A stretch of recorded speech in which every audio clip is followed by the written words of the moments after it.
ನಿರ್ಮಲಾ ಸೀತಾರಾಮನ್ ವಿರುದ್ಧ ಎಫ್ಐಆರ್ಗೆ ಸೂಚನೆ ಹಿನ್ನೆಲೆ ಇದನ್ನೇ ಪ್ರಮುಖ ಅಸ್ತ್ರವನ್ನಾಗಿ ಮಾಡಿಕೊಳ್ಳುವುದಕ್ಕೆ ಕಾಂಗ್ರೆಸ್ ಪ್ಲಾನ್ ಮಾಡಿಕೊಂಡಿದೆ.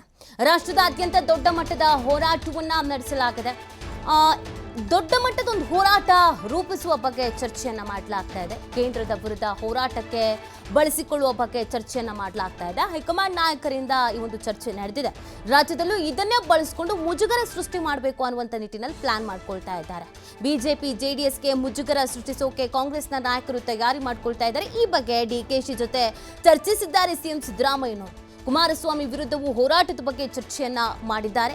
ಗಂಗೇನಹಳ್ಳಿ ಡಿನೋಟಿಫಿಕೇಶನ್ ಪ್ರಕರಣವನ್ನ ಇಟ್ಕೊಂಡು ಹೋರಾಟವನ್ನ ಮಾಡೋಣ ಅಂತ ನೋಡಿ. ಈಗ ಈ ಕಾಂಗ್ರೆಸ್ ಸರ್ಕಾರವನ್ನ ಮುಜುಗರಕ್ಕೆ ಈಡು ಮಾಡುವಂತ ಕೆಲಸವನ್ನ ಬಿಜೆಪಿ ಮತ್ತು ಜೆಡಿಎಸ್ ಎರಡೂ ಪಕ್ಷಗಳು ಕೂಡ ಮಾಡ್ತಾ ಇದ್ವು. ಕಾರಣ ಸಿದ್ದರಾಮಯ್ಯನವರ ವಿರುದ್ಧ ಈಗ ಎಫ್ಐಆರ್ ದಾಖಲಾಗಿದೆ, ಮೂಡ ಹಗರಣ. ಸೊ ಇದರ ಬೆನ್ನಲ್ಲೇ ಈಗ ನಿರ್ಮಲಾ ಸೀತಾರಾಮನ್ ಅವರ ವಿರುದ್ಧ ಎಫ್ಐಆರ್ ದಾಖಲಾಗುವುದಕ್ಕೆ ಸೂಚನೆ ಬಂದಿರೋದು.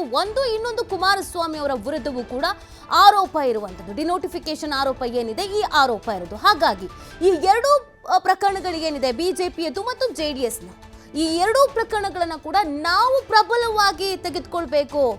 ರಾಜ್ಯದಾದ್ಯಂತ ನಾವು ಪ್ರತಿಭಟನೆಯನ್ನ ಮಾಡೋಣ, ಆಕ್ರೋಶವನ್ನ ವ್ಯಕ್ತಪಡಿಸೋಣ, ಅಸಮಾಧಾನವನ್ನ ವ್ಯಕ್ತಪಡಿಸೋಣ. ಅವ್ರ ವಿರುದ್ಧ ಎಫ್ಐಆರ್ ದಾಖಲಾಗಿದೆ ಅಲ್ವಾ, ತನಿಖೆ ಆಗಬೇಕು ಅಂತ ಸೂಚಿಸೋಣ. ಈ ಮುಖಾಂತರವಾಗಿ ಬಿಜೆಪಿ ಮತ್ತು ಜೆಡಿಎಸ್ಗೆ ಮುಜುಗರ ಆಗಬೇಕು ಅನ್ನುವಂಥ ನಿಟ್ಟಿನಲ್ಲಿ ಕಾಂಗ್ರೆಸ್ ಇದನ್ನ ಪ್ರಬಲ ಅಸ್ತ್ರವನ್ನಾಗಿ ಬಳಕೆ ಮಾಡ್ಕೊಳ್ಳೋದಕ್ಕೆ ಒಂದು ಪ್ಲಾನ್ ಅನ್ನ ಮಾಡ್ತಾ ಇದೆ. ಸೊ ಈ ಮೂಡ ಹಗರಣದಿಂದ ಕಾಂಗ್ರೆಸ್ಗೆ ಒಂದು ರೀತಿಯಲ್ಲಿ ಡ್ಯಾಮೇಜ್ ಆಗಿತ್ತು, ಮುಜುಗರ ಕೂಡ ಆಗಿತ್ತು, ಸಿದ್ದರಾಮಯ್ಯನವ್ರಿಗೂ ಕೂಡ ಹಿನ್ನಡೆ ಆಗಿತ್ತು. ನಿನ್ನೆ ಏನು ಎಫ್ಐಆರ್ ದಾಖಲಾಗಿದೆ, ಆಗಲೇ ಈಗ ಬಿಜೆಪಿ ಮತ್ತು ಜೆಡಿಎಸ್ನ ವಿರುದ್ಧ ಹೋರಾಡೋದಕ್ಕೊಂದು ಪ್ರಬಲವಾದಂಥ ಅಸ್ತ್ರ ಕಾಂಗ್ರೆಸ್ಗೆ ಸಿಗ್ತಾ ಇರೋದು. ಅದೇನೆ ನಿರ್ಮಲಾ ಸೀತಾರಾಮನ್ ಮತ್ತು ಕುಮಾರಸ್ವಾಮಿ ಅವರ ವಿಚಾರ. ಸೊ ಈ ಎರಡೂ ವಿಚಾರಗಳನ್ನು ನಾವು ಯಾವುದೇ ಕಾರಣಕ್ಕೂ ಬಿಡೋದು ಬೇಡ. ಎರಡನ್ನು ಪ್ರಬಲವಾಗಿ ವಿರೋಧಿಸೋಣ, ಎರಡರ ವಿರುದ್ಧ ಹೋರಾಡೋಣ, ಇದನ್ನು ಅಸ್ತ್ರವಾಗಿ ಬಳಕೆ ಮಾಡ್ಕೊಳ್ಳೋಣ ಅಂತ ಪ್ಲಾನ್ ಮಾಡ್ಕೊಳ್ತಾ ಇದ್ದಾರೆ ಕಾಂಗ್ರೆಸ್ನವರು. ಈ ಎಲ್ಲ ಬೆಳವಣಿಗೆಗಳ ಬಗ್ಗೆ ಏನೆಲ್ಲ ಪ್ಲಾನ್ ಮಾಡ್ಕೊಳ್ತಾ ಇದ್ದಾರೆ ಕಾಂಗ್ರೆಸ್ನವರು ಅನ್ನೋದ್ರ ಬಗ್ಗೆ ಮತ್ತಷ್ಟು ಮಾಹಿತಿಯನ್ನು ನೀಡ್ತಾರೆ ನಮ್ಮ ಪ್ರತಿನಿಧಿ ಶಿವು. ಲೈವ್ನಲ್ಲಿ ಜಾಯ್ನ್ ಆಗ್ತಾ ಇದ್ದಾರೆ. ಶಿವು, ಕಾಂಗ್ರೆಸ್ಗೆ ಒಂದು ರೀತಿಯಾದಂಥ ಮುಜುಗರ, ಒಂದು ರೀತಿಯಾದಂಥ ಹಿನ್ನಡೆ, ಆಘಾತ ಆಗಿದ್ದು ಮೂಡ ಪ್ರಕರಣ. ಆ ಪ್ರಕರಣ ಇನ್ನೂ ಆಚರಣೆ ಬಂದಿಲ್ಲ, ಆಗಲೇ ಎರಡು ಪ್ರಬಲವಾದಂಥ ಅಸ್ತ್ರ ಕಾಂಗ್ರೆಸ್ ಕೈ ಸೇರ್ತಾ ಇದೆ. ಈ ಪ್ರಬಲವಾದಂಥ ಅಸ್ತ್ರವನ್ನು ಯಾವ ರೀತಿಯಾಗಿ ಪ್ರಯೋಗ ಮಾಡ್ಕೊಳ್ಳೋದಕ್ಕೆ ಕಾಂಗ್ರೆಸ್ ಪ್ರಯತ್ನ ಪಡ್ತಾ ಇದೆ. ಒಂದು, ಬೀಸೋ ದೊಣ್ಣೆಯಿಂದ ಪಾರಾಗೋದು ಅಂತಾರಲ್ಲ, ಆ ಥರ ಎರಡು ಅಸ್ತ್ರಗಳು ಕಾಂಗ್ರೆಸ್ನ ಸದ್ಯದ ಮಟ್ಟಿಗೆ ಹೇಗೆ ಪಾರ್ ಮಾಡ್ತಾ ಇದೆ ಅಂತ.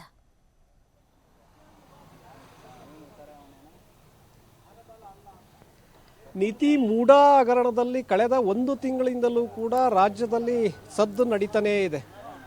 ಸಿದ್ದರಾಮಯ್ಯನವರನ್ನ ರಾಜೀನಾಮೆಗೆ ಆಗ್ರಹಿಸಿ ಸಾಕಷ್ಟು ಪ್ರಯತ್ನಗಳು ಕೂಡ ಆಗ್ತಾ ಇದೆ. ಬಿಜೆಪಿ ಜೆಡಿಎಸ್ ಈಗಾಗಲೇ ನಿರಂತರವಾಗಿ ಹೋರಾಟಗಳನ್ನು ಕೂಡ ಮಾಡ್ತಾ ಇದ್ದಾರೆ.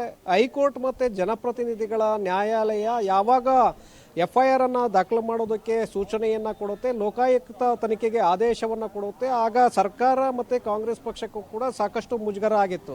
ರಾಷ್ಟ್ರೀಯ ಮಟ್ಟದಲ್ಲಿ ನಾವು ಈಗ ಚುನಾವಣೆಗಳು ನಡೀತಾ ಇರುವಂತಹ ಸಂದರ್ಭ, ಯಾಕೆಂದ್ರೆ ಬೇರೆ ಬೇರೆ ರಾಜ್ಯಗಳಲ್ಲಿ ಹರಿಯಾಣ, ಜಮ್ಮು ಕಾಶ್ಮೀರದಲ್ಲಿ ಈಗ ಚುನಾವಣೆಗಳು ಎದುರಾಗ್ತಾ ಇದೆ. ಮುಂದೆ 3 ರಾಜ್ಯಗಳಲ್ಲಿ ಚುನಾವಣೆಗಳು ಬರ್ತಾ ಇದೆ.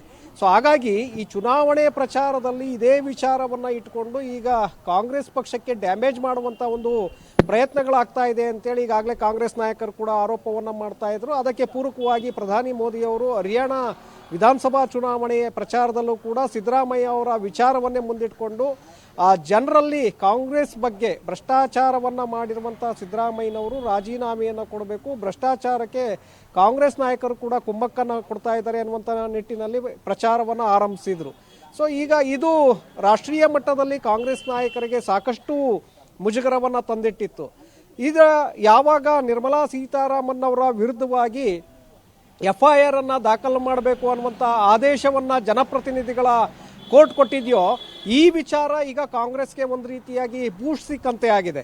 ಮತ್ತೆ ಗಂಗೇನಹಳ್ಳಿ ಡಿನೋಟಿಫಿಕೇಶನ್ ಪ್ರಕರಣದಲ್ಲಿ ಕುಮಾರಸ್ವಾಮಿ ಅವರು ಲೋಕಾಯುಕ್ತ ವಿಚಾರಣೆಗೆ ಹಾಜರಾಗಿದ್ದನ್ನು ಕೂಡ ಮುಂದಿಟ್ಕೊಂಡು ಈಗ ರಾಷ್ಟ್ರೀಯ ಮಟ್ಟದಲ್ಲಿ ಪ್ರತಿಭಟನೆಗಳನ್ನು ಮಾಡಬೇಕು, ರಾಜ್ಯದಲ್ಲೂ ಕೂಡ ಬೃಹತ್ ಪ್ರತಿಭಟನೆಯನ್ನು ಆಯೋಜನೆ ಮಾಡಬೇಕು ಅಂತೇಳಿ ಈಗಾಗಲೇ ಕಾಂಗ್ರೆಸ್ ನಾಯಕರು ಚರ್ಚೆಯನ್ನು ಶುರು ಮಾಡಿದ್ದಾರೆ. ರಾಷ್ಟ್ರೀಯ ಮಟ್ಟದಲ್ಲಿ ಇದೇ ವಿಚಾರವನ್ನು ಚುನಾವಣೆ ಸಂದರ್ಭದಲ್ಲೂ ಕೂಡ ಬಳಸ್ಕೊಳ್ಳೋದಕ್ಕೆ ಈಗಾಗಲೇ ಮಲ್ಲಿಕಾರ್ಜುನ್ ಖರ್ಗೆ ಅವರು ಕೂಡ ಈಗಾಗಲೇ ವೇಣುಗೋಪಾಲ್ ಹಾಗೆ ಅಲ್ಲಿರುವಂತಹ ಹೈಕಮಾಂಡ್ ನಾಯಕರು ಯಾರಿದ್ದಾರೆ ಅವರ ಗಮನಕ್ಕೆ ತಂದಿದ್ದಾರೆ. ಇದೇ ವಿಚಾರವನ್ನು ಮುಂದಿಟ್ಕೊಂಡು ನಾವು ಚುನಾವಣೆ ಪ್ರಚಾರವನ್ನು ಮಾಡಬೇಕು ಅನ್ನುವಂಥದ್ದು. ಇನ್ನೊಂದು ಕಡೆ ರಾಜ್ಯದಲ್ಲೂ ಕೂಡ ಇದೇ ವಿಚಾರವನ್ನು ಇಟ್ಕೊಂಡು ಜಿಲ್ಲಾ ಮತ್ತು ತಾಲೂಕು ಮಟ್ಟದಲ್ಲಿ ನಾವು ಪ್ರತಿಭಟನೆಗಳನ್ನು ರೂಪಿಸಬೇಕು ಅಂತೇಳಿ ಸಿದ್ದರಾಮಯ್ಯ ಅವರು ಕೂಡ ಈಗಾಗಲೇ ಡಿ ಕೆ ಶಿವಕುಮಾರ್ ಅವ್ರ ಜೊತೆ ಚರ್ಚೆಯನ್ನು ಮಾಡಿದ್ದಾರೆ. ಹಾಗೆ ಕಾಂಗ್ರೆಸ್ ಪಕ್ಷದ ಮುಖಂಡರುಗಳ ಜೊತೆ ಈಗಾಗಲೇ ಚರ್ಚೆಯನ್ನು ಮಾಡಿದ್ದಾರೆ. ಇವತ್ತು ಸೂಚನೆಯನ್ನು ಕೂಡ ಕೊಟ್ಟಿದ್ದಾರೆ. ಹಾಗಾಗಿ ನಿರ್ಮಲಾ ಸೀತಾರಾಮನ್ ಅವರ ರಾಜೀನಾಮೆಗೆ ಆಗ್ರಹಿಸಿ ಏನು ಅವರ ವಿರುದ್ಧ ಈಗ FIR ದಾಖಲು ಮಾಡಬೇಕು ಅಂತೇಳಿ ಕೋರ್ಟೇ ಸೂಚನೆಯನ್ನು ಕೊಟ್ಟಿದೆ.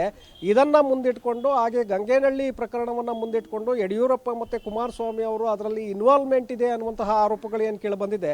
ಈ ವಿಚಾರವನ್ನು ಇಟ್ಕೊಂಡು ಇಬ್ಬರೂ ಕೂಡ ರಾಜೀನಾಮೆಯನ್ನು ಕೊಡಬೇಕು ಅಂತೇಳಿ ಈಗ ರಾಜ್ಯಾದ್ಯಂತ ಹೋರಾಟಕ್ಕೆ ಈಗ ಪ್ಲಾನ್ ಅನ್ನು ರೂಪಿಸ್ತಾ ಇದೆ. ಜಿಲ್ಲಾ ಮತ್ತು ತಾಲೂಕು ಮಟ್ಟದಲ್ಲಿ ಪ್ರತಿಭಟನೆಗಳನ್ನು ಮಾಡೋದಕ್ಕೂ ಕೂಡ ಈಗಾಗಲೇ ರೂಪುರೇಷೆಗಳನ್ನು ಸಿದ್ಧಪಡಿಸ್ಕೊಳ್ತಾ ಇದೆ. ಈಗಾಗಲೇ ಜಿಲ್ಲಾ ಮಟ್ಟದಲ್ಲಿರುವಂತಹ ಅಧ್ಯಕ್ಷರುಗಳಿಗೆ ಸೂಚನೆಯನ್ನು ಕೂಡ ಕೊಡಲಾಗ್ತಾ ಇದೆ.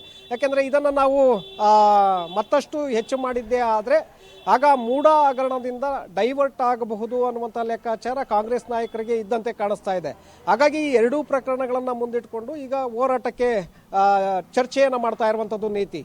ಓಕೆ, ಥ್ಯಾಂಕ್ ಯು ಶಿವು ತಮ್ಮೆಲ್ಲ ಡೀಟೇಲ್ಸ್ಗಾಗಿ.